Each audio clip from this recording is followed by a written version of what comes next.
A young man named Sel enters his neighbor's apartment to fix her shower head. After he completes the repair, the woman invites him for tea with cookies. Sel glances at the owner's husband, who is sitting in an armchair reading a newspaper, seemingly paying them no attention. However, shortly afterward, employees from the company Eternum arrive and pack the homeowner's body into a special casket, while his wife continues chatting about noisy neighbors. The man's body is taken away to the company's enormous hangar, which offers services for renting a living body to another consciousness. A little later, all the body renters awaken, not remembering what had occurred while their bodies were being controlled by the dead. Sel constantly recalls his wife, Zoe, who perished in a car accident, and he just cannot cope with this loss. He replays her memories, which displeases his sister Abby, an employee at Eternum. She warns Sel that tomorrow she will restrict his access to Zoe's data. Once again, loud music emanates from above. The man finds his wife's old music player, and plugging his ears, he begins to prepare breakfast, then takes pills washed down with alcohol. When Abby comes to see her brother, she notices an empty pill bottle and rushes to clean out his stomach. Later, she goes to Zoe's parents and persuades them to use Eternum's services since, although it will be a different body, Zoe's memories and character will remain intact within it. But the father flatly refuses and kicks her out. Then Abby grants them access to her own memory and recommends they give it serious thought. Meanwhile, Sel is strolling through the city when he notices a girl on a platform who reminds him of Zoe. He stands behind her and imagines that his wife has returned. But then a train arrives, they board a carriage, and part ways. Another option is to offer the bereaved a second chance to say goodbye to their lost loved ones and prepare for eternal separation. The memories and consciousness of the deceased are transferred to a suitable host. The selection of a body is determined by a compatibility calculation, which also sets the number of sessions with relatives. The host brain absorbs the deceased memories every time they fall asleep, completely shutting out their own, but upon waking, they forget everything and return to their own lives. However, this process cannot be repeated indefinitely. All of this Abby explains to a new client of the firm, handing her an origami paper with detailed simulation information. After the client leaves, Zoe's mother enters Abby's office. The next day, the company's employees begin preparing Sel for a meeting with his wife and explain the rules he will have to follow. They take away Zoe's favorite dress and warn him not to tell her that she is dead. Then they recreate a scene that could have happened if Zoe had survived the accident. They are taken in an ambulance, where the girl into whom Zoe's consciousness was transferred wakes up and starts talking to Sel as his wife would. This causes conflicting emotions in him, and after they arrive at the hospital, Sel jumps out of the car and tells his sister that he has changed his mind, asking her not to bring this girl to his apartment since she doesn't resemble Zoe at all. That night, he decides to go up to his neighbor's apartment to ask them to turn the music down. The door is opened by a woman who promises to speak to her daughter, who is blasting music throughout the house. Immediately, her husband appears and offers Sel a drink as a form of neighborly introduction. Sel enters the apartment where he hears the mother scolding her daughter. However, soon both the husband and the daughter lose consciousness because they both become body renters. The neighbor explains that her husband and daughter died in a fire. Sel is surprised that they both shut down at the same time. The woman explains that there is a synchronization function that allows two absent individuals to switch off and on simultaneously. Moreover, her husband and daughter see each other as they once were, and she herself has long understood that the body is merely a shell. The important part is what lies inside. The next day, Sel consults Dr. Doyle, asking for help in learning how to see his wife in her former appearance. The doctor points to a painting in his office, where each viewer can see either a duck or a rabbit, and explains the principle of dual perception. If a person sees a duck and is not told about the rabbit, he might never notice the other image. But if he has already seen both objects, a duck and a rabbit, his brain will not be able to forget the second interpretation, as he has acquired a new understanding. The same applies to his deceased wife, for unlike the neighbor and her daughter, Sel knows that his loved one is no longer there. The company could alter his perception, but only if he did not know about Zoe's death. The doctor warns that the absent must not find out about their demise. Once they realize it, they will not be able to identify themselves in another body, and after another sleep, will die irretrievably. Dr. Doyle advises Sel to have an argument with Zoe to activate vivid memories and sensations. Let them be unpleasant but at least recognizable, and that is the quickest way to get used to the new body and make contact. Sel comes to terms with the fact that he will never be able to see his wife as she once was and agrees to continue with the alternative ending.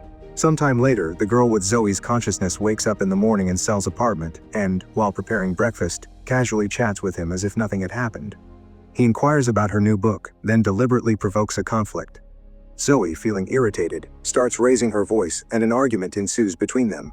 But when Zoe is about to leave the apartment, Sel quickly calms her down, and they immediately make up. Later, he shares with his sister his impressions from the first session with Zoe, expresses his gratitude for her convincing him, and apologizes for his pill incident. His sister photographs him to capture his smile, which he hadn't seen in a long time. Abby reminds him that he shouldn't waste any time, and advises him to prepare for a farewell with Zoe. The following evening, the couple spends time watching a movie, accompanied by Chinese food and alcohol. The pleasant atmosphere nudges the pair toward intimacy. Sometime later, they visit Zoe's parents. The evening goes on a good note. Zoe is particularly impressed that Sel managed to read her scientific book. When bidding farewell to Zoe's parents, she notices the strange reaction of a dog and the distress of the father. She encourages and hugs the man while he cries, saying goodbye to his daughter forever. Later, Dr. Doyle gives Sel advice regarding the final meeting with his wife, during which he must express everything he couldn't say to her and let his beloved go. Once he tells her about her death, the farewell will be complete. However, Sel is not ready for such a step and asks for more time. Realizing he couldn't let go of his wife, Sel turns to his sister and asks her to increase the number of meetings. Abby tells him that by doing so, she risks her job, but she promises to speak with management. After the evening meeting with Zoe, knowing that she is about to vanish from his life, Sel goes to a club where he drinks some hard liquor and heads to the dance floor, trying to forget his pain. But suddenly he sees a girl in the crowd whose body is rented by Zoe. Without really knowing why, he follows her. Meanwhile, at work, Dr. Doyle once again asks Abby to finish what she is doing, otherwise he will have to report it. In response, Abby reminds him of what he did for his mother and advises him not to interfere. At the same time, Sel finds himself in an adult club, where he learns that the girl works there. In the morning, Zoe tells her husband that she had a bad dream. Sel notices a bruise on her and realizes that her clients are not always gentle with her. The last of the additional sessions ends, and the girl who rents out her body, upon waking, tells Abby that she saw Zoe's death. Abby relays this to Sel and explains that prolonged coexistence leaves a mark on the host's brain. Abby knows that Sel saw her because the manager has geolocation enabled, and she strongly urges him not to forget that he must detach himself from his feelings for the shell. Using manipulation, Sel claims that she wants him to suffer. After all, when he feels pain, Abby feels less lonely. His sister cries and asks him not to say such things, but she still agrees to arrange one final meeting. In the evening, the spouses broach the subject of children. The fact is, when his wife was alive, Sel wasn't ready for fatherhood. However, now he isn't afraid of it and hopes they will be good parents. The next day, Sel attends an Eternum client meeting, where he hears from a neighbor about how hard it was for her to say goodbye to her loved ones.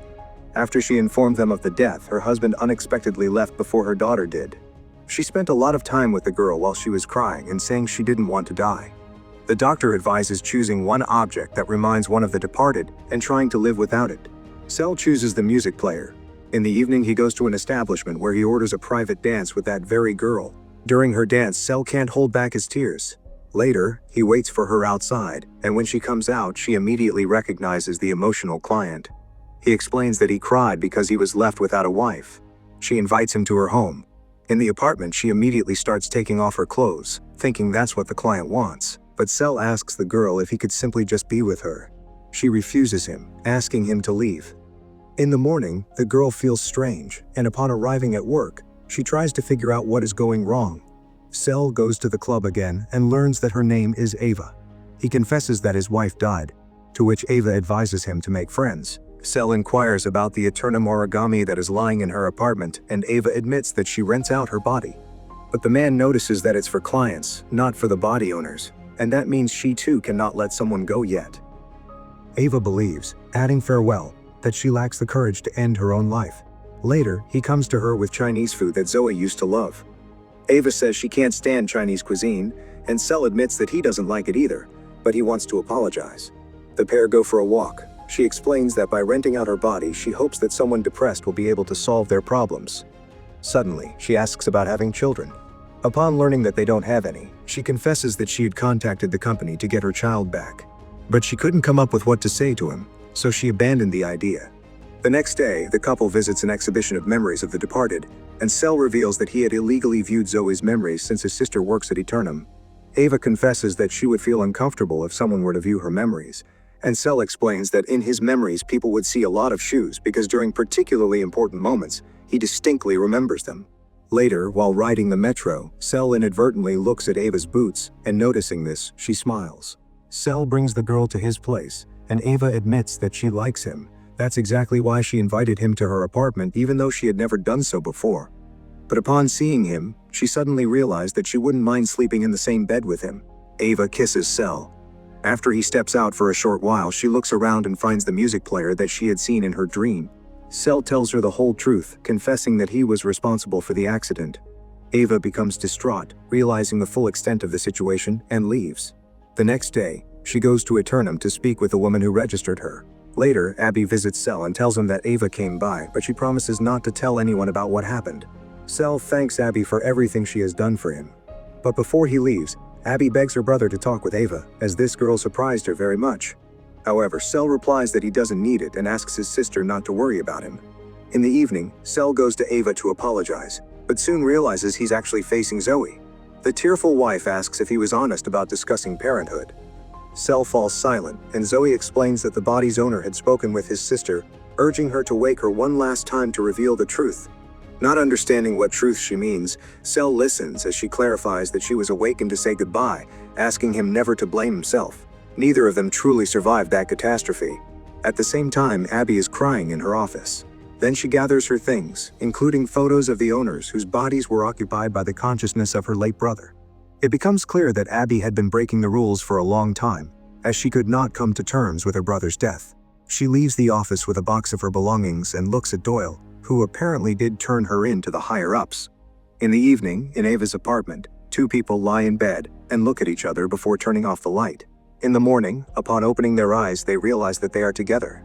The film isn't about spectacle, but more about feeling, experiencing, and contemplating. The only fantastic element is the idea, without which the entire plot about guilt, hope, memories, and love for the departed, with its unexpected twist and rare aftertaste, would not have come to be. What did you think? Did the ending surprise you, or were you expecting it all along? Let us know in the comments below.